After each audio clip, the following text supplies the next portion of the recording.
दुसाध ये सिर्फ एक नाम नहीं है, ये एक इतिहास है, एक पहचान है और एक ऐसा सत्य है जिसे कभी पूरी तरह सामने आने ही नहीं दिया गया। दुसाध, जिसे कुछ लोग दुसाध भी कहते हैं।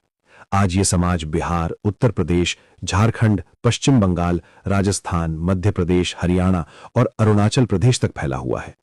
लेकिन सवाल यह है, आखिर ये समाज इतने अलग अलग जगहों पर क्यों बसा हुआ है? क्योंकि ये कोई आम समाज नहीं है, ये एक मार्शल कौम है जिसकी पहचान है शौर्य, त्याग और अटूट विश्वास। इनके खून में वफादारी है, ये लोग धोखा देना नहीं जानते और अगर बात धर्म की आ जाए तो ये अपनी जान भी दे सकते हैं।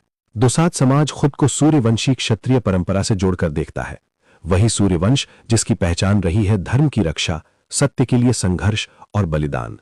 और यही कारण है कि इस समाज ने हमेशा अपने कर्तव्य को सबसे ऊपर रखा।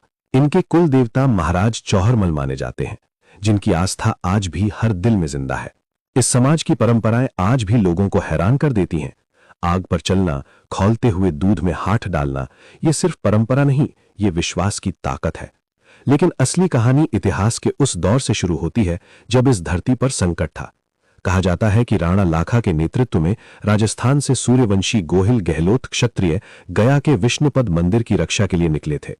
उस समय देश पर विदेशी सत्ता का प्रभाव था, मंदिर तोड़े जा रहे थे, धर्म को दबाया जा रहा था। लेकिन तब दुसाध समाज ने हार नहीं मानी।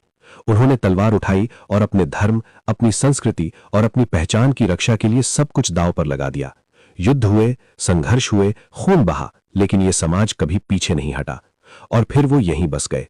लेकिन वक्त ने करवट बदली। जो कभी रक्षक थे वो धीरे धीरे समाज में पीछे धकेल दिए गए। मुगलों का दौर आया, फिर अंग्रेजों का शासन, और इन दोनों ही समय में इस वीर समाज को दबाया गया, इनकी पहचान को कमजोर किया गया।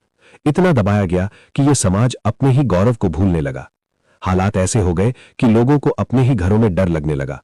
पहले शादी मंदिरों में दिन के उजाले में होती थी, लेकिन डर इतना बढ़ गया कि शादी रात में होने लगी, घर के अंदर होने लगी। जो शादी बिना खर्च और बिना दहेज के होती थी, अब सुरक्षा के लिए बड़ी बारात के साथ होने लगी। यह बदलाव मजबूरी था, कमजोरी नहीं। धीरे धीरे समाज में बदलाव आया और जो समाज कभी क्षत्रिय कहलाता था उसे नीचे समझा जाने लगा। लेकिन सच कभी नहीं बदलता। कई ग्रंथों और विद्वानों ने दुसाध समाज को क्षत्रिय वंश की एक शाखा बताया है। इनकी पूजा पद्धति भी इनके इतिहास की पहचान है। आज भी ये तलवार की पूजा करते हैं, क्योंकि तलवार इनके लिए सिर्फ हथियार नहीं, सम्मान है। ये सूर्य की पूजा करते हैं क्योंकि ये सूर्यवंशी परंपरा से जुड़े हैं। और राहु पूजा असल में उनके आदि राजा राहुप की स्मृति है, जो समय के साथ बदलकर राहु हो गया। इनके वीरों की गाथा आज भी जिंदा है। बाबा बहर सिंह, राजा